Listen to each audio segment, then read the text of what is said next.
కాబట్టి దేవుడు నా జీవితంలో అంతగా, అంతగా ఇచ్చిచ్చినాడు. మీ అందరికి తెలుసు. నేను ఒక గృహాన్ని తీసుకున్నాను. గృహం తీసుకునేటప్పుడు కూడా ప్రభువుకి చెప్పినాను. నేను ఎవ్వరి దగ్గర అప్పు చేయను. నేను ఎవ్వరిని అడగను. ఎవరి దగ్గర చేయి చాపను. మీరు ఏమన్నా చేయగలరు. మీరు నమ్మండి. నేను తీసుకున్నటువంటి అమౌంట్‌లో నాట్ ఈవెన్ 40% లోన్ నేను తీసుకోలేదు. ఎక్కడి నుంచి కట్టినానో నాకు తెలీదు. దేవుడు నన్ను ఎలా పోషించినాడంటే బైబిల్‌లో ఒక వచనం ఉంటది కదా! నాకు చాలా ఇష్టం. తన ప్రియులు నిద్రించుచుండగా ఆయన వారికి ఇచ్చుచున్నాడు. ఆయన ఎట్లా అంటే ఒక అన్న మన మందిలో ఉన్నానని చెప్పేవాడు. మా బాబు ఏదైనా అడిగితే బ్రదర్ మేము దేవుడిని అడగని తెల్లారిపాటికి లేచి కానీ దిండి కింద పెట్టేవాళ్ళమని. ఎగ్జాక్ట్‌గా దేవుడు చేస్తాడు అలా. దేవుడు కూడా అలాగే చేస్తాడు. మనం అడిగి పడుకో అంతే చాలు. దేవుడు తెచ్చి మన దిండి కింద పెడతాడు. ఆ విశ్వాసం ఉండాలి. మనం ఎంతవరకైనా సరే ఆ విశ్వాసంతో మనం ముందుకెళ్తే దేవునికి అసాధ్యమైనది ఏది కూడా లేదు. అందులో అనుమానం లేదు. దేవుడిని నేను ప్రతిదీ దేవుడిని అడుక్కునేవాడిని. ప్రభా మీకు ఒక చిన్న విషయం చెప్తా.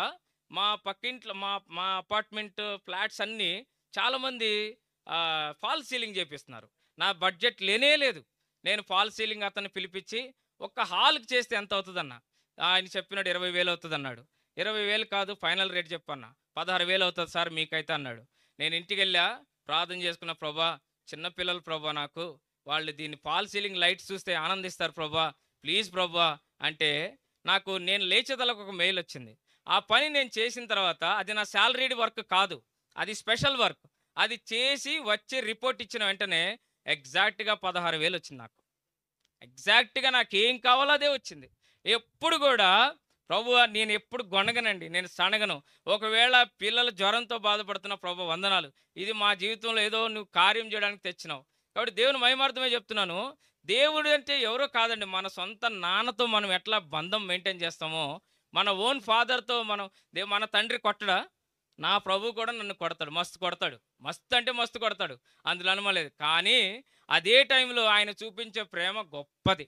కాబట్టి ఆ రీతిగా దేవుడు నన్ను ఒక లోయెస్ట్ స్టేజ్‌లో నుంచి దేవుడు ఎంతగానో హెచ్చిస్తూ వచ్చినాడు. ఎంతగానో హెచ్చించినాడు. దేవుని మహాకృపను బట్టి నేను అనేకమైన విషయాలు చెప్పగలను. కాబట్టి నీకు టైం తక్కువ కాబట్టి దేవుని మహిమ కలిగేటువంటి సంగతులే నేను చెప్పాలని అనుకున్నాననమాట. కాబట్టి దేవుని బిడ్డలారా, చేరి వచ్చిన వాళ్ళారా, ఏమైనా గానీ మీకు తెలుసా ఇంకొక విషయం చెప్తా. మా మందిరంలో అంటే నేను మా సేవకుడి దగ్గర ఉన్నప్పుడు ఎవడు తప్పు చేసినా మా అంకుల్ నన్నే తిట్టేవాడు. ఈ పనికిమాలినోడండి, ఇతనికి బాధ్యత లేదండి, ఇతను తిండిపోతండి, ఇతను నిద్రపోతండి. ఆరాధన వర్తమానం ఉంటే సగం నా గురించే ఉండేది. మేము ఎక్కడ ఏడ్చేవాళ్ళం అంటే భోజనాలు పెడుతుంటే మా కన్నీళ్ళు మా ప్లేట్లలో పడి నేను మస్తు సార్లు తిన్నా. నా కన్నీళ్ళని నేను మస్తు సార్లు తాగిన. మీకు ఎవరికైనా అనుభవం ఉందో లేదో నాకు తెలీదు. ఎందుకంటే వేరే ఎక్కడైనా ఏడ్చినా కూడా ఆయన ఊరుకోడు. ఆయన అంత స్ట్రిక్ట్. కానీ ఎప్పుడు కూడా దేవుడు మా ఆయన తిట్టినా కూడా ఆయనకెప్పుడు ఇంతవరకు ఆయనకి రివర్స్ ఆన్సర్ ఇచ్చారు. ఇప్పుడు హైదరాబాద్ వస్తుంటాడు, ఫలానా చోటకి వెళ్ళాలంటాడు, నేను కారు ఎక్కుతాను, ఆయన రూట్ చెప్తాడు నాకు. యాక్చువల్గా నేను హైదరాబాదోడిని, నాకు మారేడుపల్లి ఎక్కడో తెలుసు, నాకు సికింద్రాబాద్ దారి ఏంటో తెలుసు, నాకు సంతోష్ నగర్ తెలుసు. కానీ ఆయన అంటాడు ఈ రైట్ తీసుకో అంటాడు. ఆ రైట్ తీసుకోవాల్సిందే. కానీ ఆ రైట్ తీసుకున్న తర్వాత సార్ గారండి ఏమనుకోకండి. ఈ రైట్ తీసుకుంటే మనం చేరుకోలేము. ఈ మధ్య లెఫ్ట్ టర్న్ ఓపెన్ చేసినారండి. లెఫ్ట్ తీసుకుందామండి అని అంటాను. ఇప్పుడు చెప్పగలుగుతున్నాను ఆ మాటలు. కాబట్టి ఎంత లోబడి ఉంటే దేవునికి, దేవుని యొక్క సంఘానికి, దేవుని బిడలకు ఎంత లోబడి ఉంటే, ఎంత తగ్గించుకుంటే దేవుడు అంత హెచ్చిస్తాడండి. నన్ను ఎంతో హెచ్చించినాడు. ఎవరికైనా రావాలంటే చెప్పండి. నా సాలరీ 23వ కీర్తన నీ గిన్నె నిండి పొర్లుచున్నది కదండి. నాది పొర్లుతుందండి. నేను హానెస్ట్‌గా చెప్తున్నాను. నా గిన్నె నిండి పొర్లిపోతుంది తెలుసా మీకు? పొర్లిపోతుంది.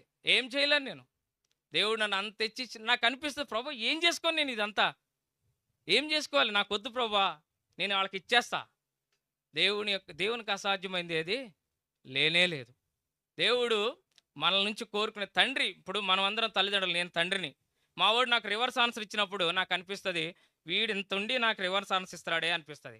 కానీ బయటికి రాగానే మరి నేను ఎన్నిసార్లు ఇచ్చినాను, వీడు నాకు బ్యాక్ ఆన్సర్ మరి నేను ఎన్నిసార్లు ఇచ్చినాను, వీడు నన్ను చెప్పిన మాట మరి నేను ఎన్నిసార్లు మాటకు లోబడలేదు. ఇదే సింపుల్. ఈ ఫార్ములా నేను ఫాలో అవుతానండి. మావాడు నాకు మంచి పాఠం. మావాడు నాకు బుక్. మావాడు రివర్స్ ఇచ్చినప్పుడల్లా సారీ ప్రభా నేను మొన్న మీకు రివర్స్ ఇచ్చినాను. మావాడు చెప్పిన మాట విన్నప్పుడల్లా సారీ నిజమే ప్రభా నువ్వు నాకు పలానా రోజు చెప్పావు నేను వినలేదు. ఇది ఎంత మంచి పాఠమో దేవుడు నా జీవితంలో అలాగ పనిచేస్తూ వచ్చినాడు. ఒకటే ఏంటంటే మనకు 3 వచనాలు నాకు ఎప్పుడు చాలా ఇష్టం అండి. హనన్య నమ్మకమైన వాడును, అందరికంటే ఎక్కువగా దేవుని యందు భయభక్తులు కలిగిన వాడు. నెహెమ్యా గ్రంథం. సామెతల గ్రంథంలో తన పనిలో నిపుణత గలవానిని చూచితివా, వాడు అల్పుల ఎదుట కాదు రాజుల ఎదుట ఉంచుతాడు, దేవుడు ఉంచుతాడు. అంత మాత్రం కాదు, నీ చేతికి వచ్చిన పని, ప్రసంగి గ్రంథంలో నీ చేతికి వచ్చిన పని ఏదైనా నీ శక్తి లోపం లేకుండా చెయ్యి, అప్పుడు దేవుడు మిగతావన్నీ చూసుకుంటాడు. ఆ రీతిగా మరి దేవుని ఎడల, దేవుని యొక్క సంఘములో దేవునికి మొట్టమొదటిగా నమ్మకంగా ఉండాలి, తగ్గింపు కలిగి ఉండాలి. ఎక్కడన్నా ఏదైనా ఒక్కోసారి అనిపిస్తుంది, ఎవరన్నా మనల్ని ఏమైనా చేయలేదంటే నాలో ఏమైనా ఉందేమో, వెంటనే ప్రభా ఐఎమ్ సో సారీ, నేను ఎక్కడన్నా హెచ్చిపడ్డానేమో, ఎక్కడన్నా గర్వంగా బిహేవ్ చేసినామో ఐఎమ్ సో సారీ. కాబట్టి తగ్గించుకుంటే దేవునికి విధేయత చూపిస్తే ఆటోమేటిక్ పెద్దలకు విధేయత చూపిస్తాం. దేవునికి విధేయత చూపిస్తే ఆటోమేటిక్గా సంఘానికి, సంఘంలో ఉన్న సేవకులకు విధేయత చూపిస్తాం. అది ఎక్కడ వస్తుందంటే దేవునికే విధేయత చూపించాలి. మనం పెద్దలకు విధేయత చూపించట్లేదంటే దాని అర్థం దేవునికి విధేయత చూపించట్లేదేమో, అది క్వశ్చన్ మార్క్. కాబట్టి ఆ రీతిగా దేవుడు ఒక అల్పుడైనటువంటి నన్ను, ఒక లోయెస్ట్ స్టేజ్లో ఉన్నటువంటి నన్ను, మరి దేవుడు నన్ను హెచ్చించినాడు.